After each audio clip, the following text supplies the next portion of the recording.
Hello, welcome to the Analyst Inside Cricket after the drama of the last few weeks, which has been really exciting. We're all coming down to earth now, and so is Boris Johnson, it seems. But obviously we're talking cricket today, and particularly we're talking cricket balls because they've been very much a talking point. Actually, they've been a thing that's been smashed around the place quite a lot over the last few days. So I wouldn't want to be a cricket ball, actually, over the last couple of test matches, the way England have treated it. But today we've got our special guest, a man actually who's been on our podcast before, who's very much at the centre of the whole ball story because he makes them. So this is Dilip Jajodia, who's the owner of Duke's Cricket Balls based in Walthamstow. Sad to say, Dilip, that you just told me this morning that added to all the kind of issues that have been causing for the balls this summer, you've now got COVID as well, so you can't even go to work. Exactly. Good morning, Simon. Well, good morning. And not such a good morning for you, obviously. No. But thank you for being part of us, being with us. So just starting off, tell us the process of how a test match cricket ball is manufactured, from getting the leather to the finished product. Well, I'll try my best, Simon. I mean, obviously, the cricket ball is made out of raw materials, and then it's put together by skilled craftsmen. So there are lots of areas which all have to gel together to get that perfect ball at the end of it all. So if you go back to the beginning, it's the sourcing of the leather and even down to the actual breed of cow, if you like, right? So that certain cows' leather is better than others. So we are very fussy. We try and get the very best leather, and that's absolutely key. So we start that, and then there's the tanning process, the dyeing process, and all those things that go on until the leather arrives in a form that can be cut up into pieces and put together to start the journey on making a cricket ball. Now, you described or mentioned the drama about this year. And frankly, the biggest problem with cricket balls are that you don't know you've got a problem until you use it. You know, you can't sort of make a batch of cricket balls, take them down to the nets and give them a bit of a thrashing and say, okay, this lot are okay, so we'll send them off to Jimmy Anderson to bowl with. They want a new ball, So the problem is that if there is a problem, it's not easy to identify. Of course, we've got protocols where we check everything. It's, eyesight, hands, certain machinery, pulling and tugging and all that. We do all of that. So if it passes all those tests, we carry on with the production. But unfortunately, and it hasn't happened to us before in any major form, is that a component fails. Now, somebody asked me, well, what's the problem? I said, I honestly can't tell you what it is. It's all integral. We're carrying on with production. We can't suddenly switch. We can't suddenly stop.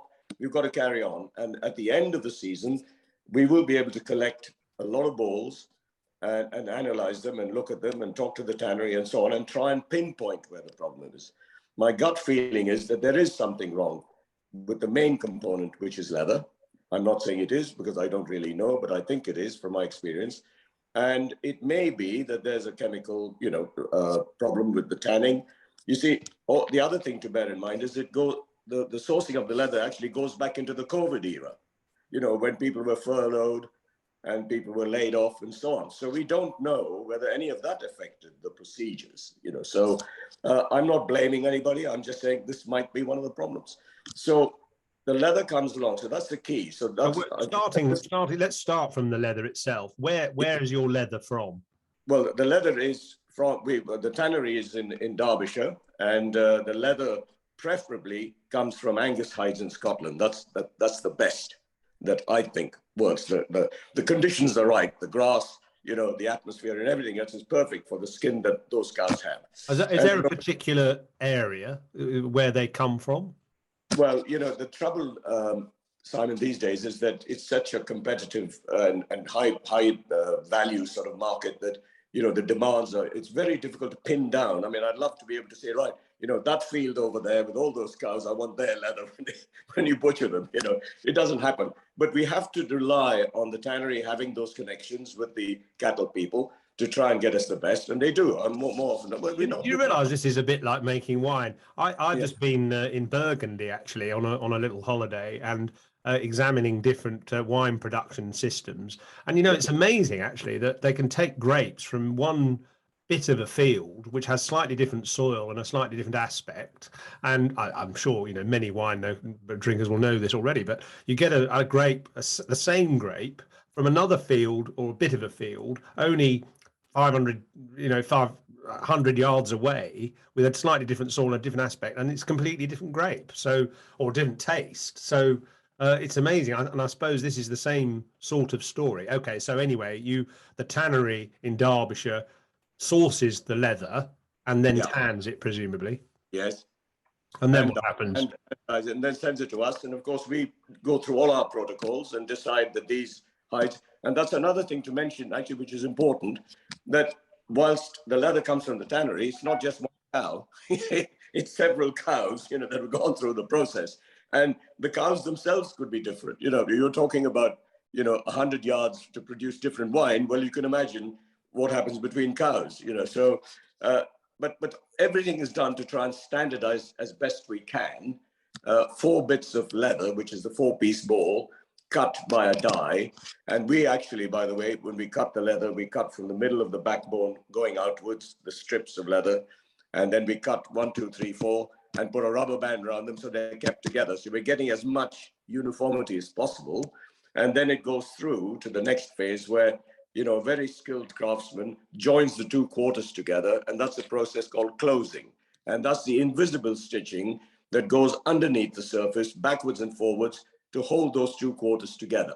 And when it's done, it forms a rather odd-looking semi sort of cup. Which you've got there, haven't you? You've got some examples in your kitchen. Turn it inside out. You have to turn it inside out. And looks a bit like a bra, doesn't it? No way. But you can see the thread. I mean, I know that people listening to the video can't see this, but very, very strong thread. And you have to have a very strong man to put those stitches through. And there are guidelines to make sure they're all in, straight and done well. So then we turn it inside out, and then it's hydraulically molded into a cup. And that's basically, I'll show it to you because I think it helps me to get on with the commentary. So, you make a cup, and this cup is pretty strong. The actual thickness of the leather is also crucial. It's got to be 3.5 millimeters to 4 millimeters specifically. If it's under that, there's a weakness. If it's over that, it spoils the fitting. And the fitting, by the way, is when the cup is made. And when you do that stitching, there is a bit of a gap and a bit of a lump will occur. So you have to fill that. So we fill it with what we call a false quarter. You can see the contrast. Okay, so that's a chamfered piece of leather that goes in there and it's glued in so that when you actually run your finger around it, it's nice and smooth. And the outside is nice and smooth. And the join is almost invisible. So that's the perfection. So the cup has to be pretty solid. And then that's ready. It's trimmed so that you've got 2 uniform halves. I think that one's been glued together, actually. Here we are. Let me try and find one. Here we go. So you've got 2 cups, and then you've got to put the core, which also, by the way, is made out of natural raw materials, cork and rubber and latex rubber. So that's got to be put into an oven. It's got to be cooked, if you like, and that's got to be specific humidity and specific heat for a specific amount of time. All that's very important. Now, if something slightly goes wrong, it's either overcooked or undercooked, there could be a problem. So I'm mentioning all this because it's so important. People just think you should be on Bake Off, you realize. Yes. People think I press a button and these balls just fall off the end of the thing. And when most people, I say to them, how long do you think it takes to make a cricket ball? And they give me a blank look. And when I tell them it's 3.5 man-hours to do all these processes, they're staggered, And when they complain about the price of a cricket ball, I then ask them how much they get paid an hour. And then you can see the old penny drops, And so therefore, you've got the center now this has got an element of modern technology, if you like. It's put in an oven, it's controlled by temperature and so on. So that we tend to find is almost foolproof, because we also do stress tests on them, bounce tests and all sorts of things at random to make sure those batches are fine, And so they have to be. Can we play with that on its own, by the way? Can you play with that cork ball on its own? Would it bounce around? And yeah, you can play cricket. So just before you go to the process of putting the cork inside the leather, so explain what the core is again, a little in a bit more detail. Where do you get the different bits from? Yeah, the core is granulated coke, and that is specifically, we certainly insist that it's Portuguese granulated coke. You can get coke from other parts of the world, but we find that this has, again, like my Angus hides, you know, they have the right sort of texture. And then, of course, the rubber is from Malaysia. That's important. And we find these mixtures work together. And then, of course, it's a mechanical process. So that's absolutely important, because if the granulated coke is either too fine or too lumpy, you know, these things can affect the way the thing molds. It's got to be a good round object. And is that done in the Walthamstow factory or somewhere else? No, we don't do that. We used to, but we have it made for us by specialists who do this sort of job. And we, of course, random check them all the time. So, you know, when people say things like, oh, the balls are going soft, right? It can't be this, because this is consistent. You know, there's no way. And this is very important on the way it feels on the bat. And there's always been people you talk to about Duke's balls, they will tell you that there's a feel and a sound that Duke's balls give off. I agree with that. In my view, I think that the fact they've been complaining about softness is about the tension of, and we'll go through that in a minute. If the tension of a cricket ball goes, it'll sound and feel soft. So that's it. So this is very important. Then the next thing is we've got the two cups, which are pretty solid and robust. And then we've got the center, which we are now satisfied with. So now the next thing is called fitting. So you've got to make sure that the actual the quarters, the two halves and the center fit together rather well. And that's what it's all about. And then, of course, while we're doing this, all this has to be weighed all the time, because you've got a tolerance. You know, you've only got 156 grams to 163 grams tolerance. So you can't just do this and chuck it together. You know, you'll end up with a ball that's too heavy or a ball that's too low. And even the thread, you've got to weigh that, you know, so the amount of thread that goes in. So there's this constant, this is why it takes 3.5 man-hours.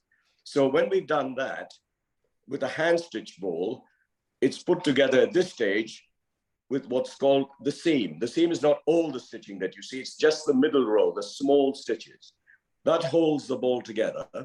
And the ball is, of course, not round now, it's just been put together. Now, with machine stitch balls, it's the other way around, where the cups are actually just machine stitched with decorative stitching, 2 rows on each side, and then put together, and this middle row is stitched to hold the ball together. So in my view, a hand stitch ball, our ball, the stitching goes all the way through, all 6 rows are going backwards and forwards, you know, and that's pulled, and that's why you have the tension. And is that done by hand? Actually, All by hand, yeah. We have, apart from the centers, which I mentioned, our machines are made sort of in a modern way. Everything else is totally traditional, all done by hand. Very important. And where is that sort of final bit of stitching done? Well, that's done in the subcontinent. We have, you know, partners in subcontinental countries, and, you know, working under exactly, and they work exclusively for us. And that's, you know, very, very strictly controlled. And these days, because of Zoom and WhatsApp and whatever else, I'm on the case all the time, you know, so I'm actually in the factory. You know, so I know exactly what goes on. So there's no way that there'd be any problem there. So therefore, we've now got to the seaming stage. That's complete. And then you move on, because you're checking it all the time. You then move on to the hand stitching. And I've got a pink ball here, by the way. So now you've got the stitching going from one end to the other. So you've got a bit of a ridge going around the top of the ball, which is the seam. That's and right. Now you've got to now you've got to stitch almost at right angles to that seam. Correct. Yes, that's going backwards and forwards. So that goes all the way around. So when that's finished, the ball is actually not in shape, right? It's like Saturn's rings, if you like. Here we got the run. So you then have to push it by a process called milling. But before that, you have to stamp and lamp the ball with grease, because our balls, English balls, are greased. You know, they're not with artificial substances. That's to stop the water getting in, right? That's right. So they start like this, pretty light in color. And then when you apply the grease, it starts turning. Look at the contrast. It's the same kind of. You've got a pink one on your right hand, and a much darker red one on your left hand, which is more sort of burgundy color, isn't it? Yeah, that's it. And you won't believe it's the same leather. You know, that's only changed color because of the grease going into it. And if this is a bit darker to start with, that ends up almost black. So you go, and also the rather mysterious thing is that you might put 20 hides into a drum and dye them all that color. And then when you put the grease into them, they come out different colors. So it's one of these things. So some colors make up the fibers and so on. They absorb more grease, it goes darker.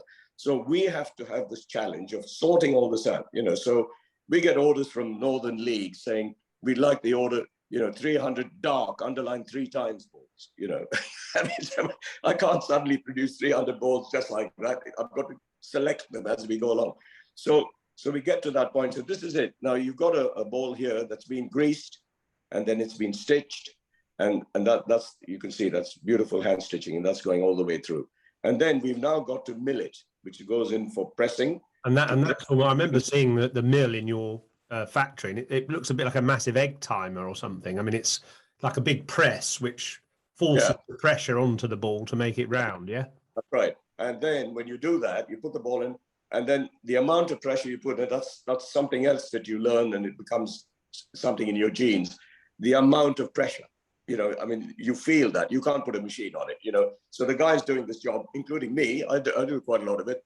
I'm doing it, and I feel that I need to do a bit more, and that's the skill. And then you take it out and you turn it. So you've got it on the quarter seams upright, and then you turn it onto perpendicular. So we do that, and then when it comes out, that's the shape of the cricket ball. And the reason a hand stitch ball is good for cricket is that it does provide that sort of a radar. What's the word I'm looking for? It's like a rudder. A rudder.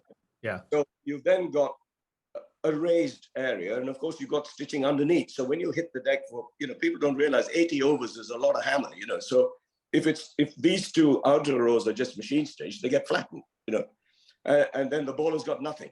So at the end of the day, this is, I think, in my view, the best ball for good quality cricket, international cricket, county cricket, Premier League cricket. Machine stitch balls, in my view, shouldn't be used, and they're using it in the one day matches, and that's why the scores are 400 and something they scored the other day.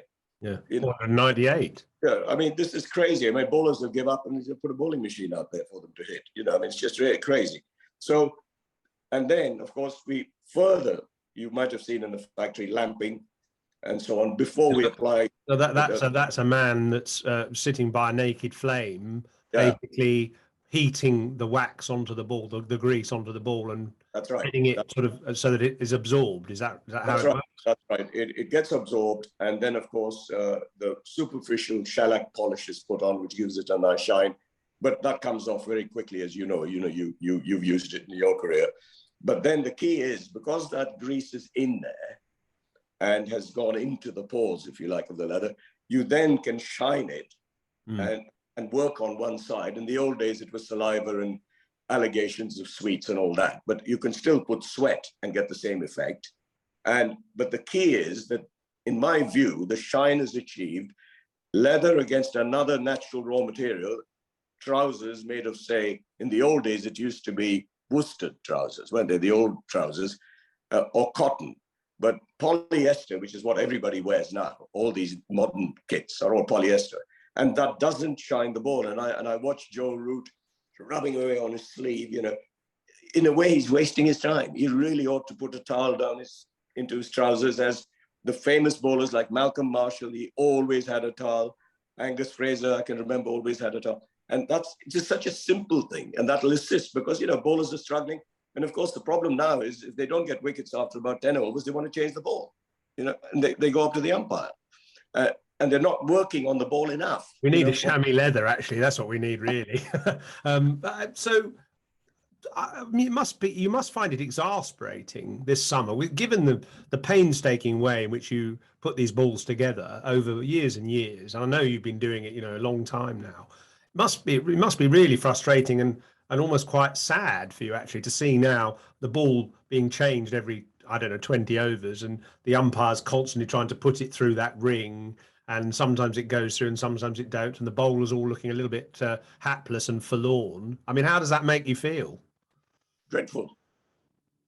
Not good, but for me, no comment about the ball is actually the best achievement. You don't want them to talk about the ball. The ball should be part and parcel of the game.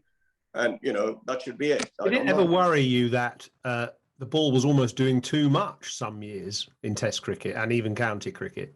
Yeah, well, you see, again, for instance, there is the theory that darker balls do more.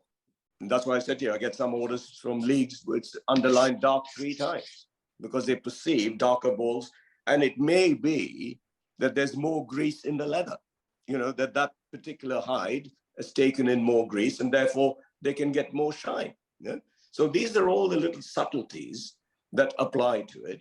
And, we have had conversations with the ECB. They are our biggest customer. And, we have conversations and they sort of feel, the balls are getting a bit too dark. Can we make them a bit lighter? And, the stitches are a little too prominent. And within the laws, of course, we can make small adjustments.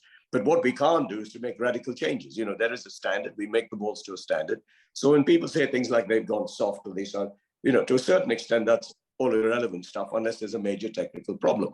Now, having shown you the various aspects of the production, if there's something wrong with that leather, that the fibers of the leather has got something technically wrong with it, it's not holding together because the fibers are invisible, so if something, and now I'm talking probably 25 years ago, pretty long time ago, there was a similar sort of problem. And the investigation then told us that there's a thing called fat liquor, which is put into the final tanning process, which gives the leather some pliability. Because when it comes out, I've got a piece here actually, comes out like cardboard, solid piece. You can't work on that. That is too hard. That's impossible to put into a mold. So there's a thing called, and a very specific level of fat liquor has to be added to the mix. And a very small difference in that, either under or over, could affect the way the leather actually behaves. But having said all that, no two cars are the same.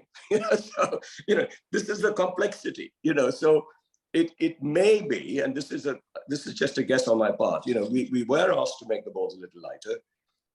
Lighter in color, you mean? In color, yes, in color. And so we, discuss it. And that means that is made a little bit lighter, the starting color, so that when it comes out of the grease, it comes out lighter rather than I've got a very dark one here, actually. I mean, that's reasonably dark. That's a fully polished one. So who knows? Innocent conversation about color, a small change could have influenced something. But my hunch is that when this particular year's leather was processed, it was the COVID interruption, that people were laid off, who knows how long it was in the pit. Something has gone wrong, and they're very nice people. I'm having conversations with them all the time, and they're distraught as I am. They can't understand what this is all about. So we are investigating, and of course, like everything in life, lessons will be learned. We will, people say, and we have to say the same. We are looking into it, but in the meantime, I can't suddenly change the process. So all I can do, and you've seen it, is the pressure you put on the ball to mold it as hard as possible. So we're doing that at the cup stage. It's coming through. We then get it here, and we do it here, and I'm personally doing that to the first class balls. So that when it goes out now, I think the reports I'm getting is that as we're rationing them and sending them out in small batches to try and keep an eye on it. Yeah. And you can't get a supply of last year's balls, I suppose. Are they all used up? All gone. We don't have them. I mean, once we give them to the counties, what they do with them, I don't know. I don't have any. I just make specific number of balls because as you probably know, they're date stamped. So I can't sell them. Once the date stamp's gone, that's it. They've lost their value. So we don't make any spares as such. We have a few left over and they get used up in minor counties or whatever if they want a few. But essentially, we are doing all we can with what we've got.